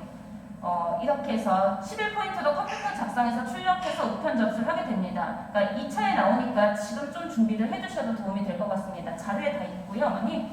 예, 그래서 이렇게 이런 양식으로 지금 되어 있습니다. 이제 궁금하신 건 이게 아닐까 싶어요. 저희 학원에서 어떻게 준비할까요? 라고 말씀하시는데 초등 같은 경우에는요, 8주 특강으로 저랑 임상원 선생님이 지금 자체 규제로 진행을 하게 됩니다. 그 다음에 중등 영재원 같은 경우에는 5주 특강으로 이제 제가 진행을 하게 되고요. 죄송해요. 네. 이렇게 이렇게, 저희 이제 특강은, 시간표 보시면 이제 보실 수 있을 것 같고요. 특강의 목표라고 한다면 어머님들이 이 기간에 되게 바쁘실 텐데요. 저희 아이들이 이렇게 끌려오지 않는 그런 특강이 되려고, 그래서, 그냥 이런 것들은 좋은 말이지만 아이들이 오개념을 갖고 있어서 잘못 쓰는 경우가 많기 때문에 좀 바른 길을 찾을 수 있는 길잡이 역할을 저희가 좀 하려고 하는 거고요. 그 다음에 이제 아이들은 답을 정해놓고 이제 쓰거든요. 답은 이미 정해져 있어요. 자기들 머릿속에. 근데 그것이 아니라 좀 더 시야를 확장할 수 있게, 그래서 창의성을 좀 표현할 수 있게 그런 것들을 가르치려고 하고요. 그 다음에 이제 구체적인 방향 제시라고 한다면 문항에 대해서 아이들이 그 숨어있는 키워드를 찾기가 좀 어렵습니다. 그러니까 문제 분석을 하는데요. 여기서 요구하는 숨어있는 키워드들이 있어요. 그거를 좀 찾을 수 있도록 이제 문제 분석을 하는 걸 저희가 좀 도와드리려고 하고요. 그 다음에 이제 서류 대비에서는 저희 수업 내용은 서류 대비에서는 자기소개서 작성법을 지금 1.5타임으로 해서 2주간 이제 피드백까지 좀 진행을 하려고 하고요. 그 다음에 영재성 대비 과제 해결력을 키우기 위해서요. 과학 개념을 관찰과 문제인식을 기를 수 있게, 그 다음에 이제 탐구 설계와 탐구 수행을 제대로 할 수 있게, 결과 분석과 결론을 스스로 할 수 있게, 그래서 서술과 보고서를 아이가 할 수 있는 그 능력을 높여드리려고 합니다. 그러면은 아이들이 어쨌든 같은 패턴으로 나왔을 때 그 능력이 신장돼서 스스로 해내는 것. 근데 이제 그때 배강하느냐, 그 다음에 얼마나 성취를 높이느냐, 그런 것들을 이제 봐야 되는 거죠. 자신의 개인적인 기준이 아니라 얼만큼 해야 되는지 성취력을 높이는 건 저희들이 동기부여를 계속 해줘야 되는 부분입니다. 그 다음에 이제 면접 대비를 통해서 아이들이 말로도 해결을 할 수 있게, 어떤 친구는 말로 잘하고 글로도 잘하거든요. 근데 그 둘 중에 한 가지만 잘하는 친구가 있어요. 글보다 조금 말을 잘하는 친구들이 많죠. 그래서 이건 말로도 하지만 사실 또 글로도 할 수 있어야 되기 때문에 매 시간마다 창의적 문제 해결력을 기르는 과정은 꾸준히 같이 갈 거예요. 그 다음에 개별 과제와 검토, 피드백을 저희가 같이 수업 시간 내에 진행을 하려고 합니다. 그러니까 수업 시간이 좀 바쁘기는 할 거예요. 저희는요. 하지만 이제 아이들이 가능한 스스로 할 수 있도록 할 거고요. 중등 수업도 비슷한 과정으로 좀 진행이 될 예정입니다. 다만 이 과정들을 서울교대 대비를 위해서 하는 것이 아니라요. 이 과정은 서울대 영재원을 대비할 때도 문제인식과 설계, 결과 분석, 결론은 해야 됩니다. 왜냐하면 서울대에서는 이게 문제로 출제가 되는데 그랬을 때 소문항이 6문제까지 출제되는 그런 문항들이 바로 이 탐구와 관련된 문항이에요. 그래서 똑같이 중등 영재원도 이렇게 진행이 될 예정입니다. 그 다음에 이제 중등 같은 경우에는 서울대는 모의고사가 같이 진행이 될 예정이고요. 그래서 이 수업에서는요, 어쨌든 친구들이 가능한 스스로 과제 해결을 통해서 할 수 있도록, 그래서 그러니까 대회를 나갈 때도 저희가 이런 것들을 스스로 할 수 있도록 그 능력을 키우도록 준비를 시키잖아요. 예, 그런 과정이라고 생각을 하시면 될 거고요. 그 다음에 문제 해결의 다양한 방법을 배워서 이것이 곧 실력이 될 수 있게, 지금은 이게 얼마나 다양한지 저희 친구들이 모르거든요. 어머님들도 이제 뭐 쇼핑 같은 거 하시면은 얼마나 다양한 물건이 있는지 품질이 좋은지 보는 눈이 있으시잖아요. 예, 저희 친구들도 그런 보는 눈을 높여드리려고 합니다. 그 다음에 자기 주도를 위한 정보 활용 처리 능력이, 아이들이 검색하는데 너무 시간이 오래 걸려요. 문제 분석이 안 되어 있기 때문이거든요. 그래서 문제 분석을 바르게 하고 그 숨어있는 키워드를 찾아서 관련된 정보를 처리를 잘할 수 있도록. 예, 그 다음에 이제 서술 보고서랑 질의응답에 대한 의사소통 능력은 기본적으로 향상이 되어야 되고요. 그래서 어떤 아이는 한 줄 쓰는데 우리 어떤 친구는 막 그 반 페이지를 쓰고 있잖아요. 그런 차이를 좀 줄이려고 노력을 합니다. 그 다음에 이제 자기 만족보다는 문제 해결 성취를 위한 과제 집착력을 높이려고 하는데요. 어머님들도 우리 아이 답안만 보시잖아요. 근데 이제 저희는 다른 아이들 같이 답안을 펼쳐놓으면 딱 펼쳐만 봐도 아, 이게 영재고 여기가 조금 이제 게으른 친구구나. 제가 이제 영재가 아니라고 말할 수는 없어요. 기발한 아이들이 있습니다. 근데 게으른 친구는 구별이 돼요. 그럼 과제 집착력이 떨어지는 거거든요. 예, 그래서 그게 선별이 가능합니다. 그래서 과제 및 문제 해결에 대해서 스스로 검토하고 평가를 해서 내가 잘 했는지 안 했는지 이 보는 눈을 키우는 게 저는 정말 중요하다고 생각이 됩니다. 그래서 이 수업 시간에는 이런 것들을 좀 키워서 저희가 앞에서 설명을 많이 하는 것보다 아이가 스스로 해내는 것을 할 수 있게, 그럼 저희는 정말 많이 수업 시간에 돌아다니고 있을 것 같아요. 예, 그런 수업이 될 거라고 생각이 되고요. 예, 그 다음에 이후 영재원 대비로는 자기소개서 첨삭 특강 같은 경우에는 어머님들과 이제 첨삭을 진행하는 미팅 시간 조율해서 1시간 정도 진행하는 것들도 저희 학원에서는 진행이 될 거고요. 모의 면접 특강도 그 이후에 진행이 될 예정입니다. 그러니 계속 이제 저희 학원의 소식에 관심을 좀 가져주셨으면 좋겠습니다. 그래서 영재원 선별 준비는 어떻게 할까, 어머님들이 이게 이제 골치 아픈 문제라고 이번에 생각을 하실 텐데요. 저는 이번에는 아이들한테 많이 맡기셨으면 좋겠고, 아이들이 이 기간이 그렇게 길지 않기 때문에 지치지 않고 해낼 수 있을 거라고 생각이 되거든요. 분명히 이제 저희 친구들이 10월 그 첫 주가 지나면 지쳐가기 시작을 할 거예요. 그러니까 그 마지막에 어머님들은 좀 푸시를 좀 더 해주셨으면 좋겠습니다. 아마 첫 주에서 한 3주까지는 괜찮을 거라고 생각이 되고, 추석 지나면 좀 지치지 않을까 싶어요. 그때 뒷심을 좀 발휘할 수 있도록 해주시고, 이 영재원 선발 과정을 항상 어머님들이 가서 시험 보는 데만 내려다 주셨는데, 이번에는 아이들이 혼자 스스로 고민하고 공부하고 탐구해서 정말 본인들의 그 완성된 실력을 갖출 수 있게 그렇게 해주시면 좋을 것 같고요. 그리고 이제 저희들은 그 앞에서 이제 어떤 방향으로 가야 될지 어머님들과 의사소통하면서 선생으로서 길잡이 역할을 제대로 할 수 있는 그런 사람으로, 그래서 준비된 모습으로 어머님들과 학생들을 만나 뵙도록 하겠습니다. 오늘 이렇게 어려운 상황에서도 이렇게 와주셔서 긴 설명을 들어주셔서 감사하고요. 이거 끄고 질문 받도록 하겠습니다.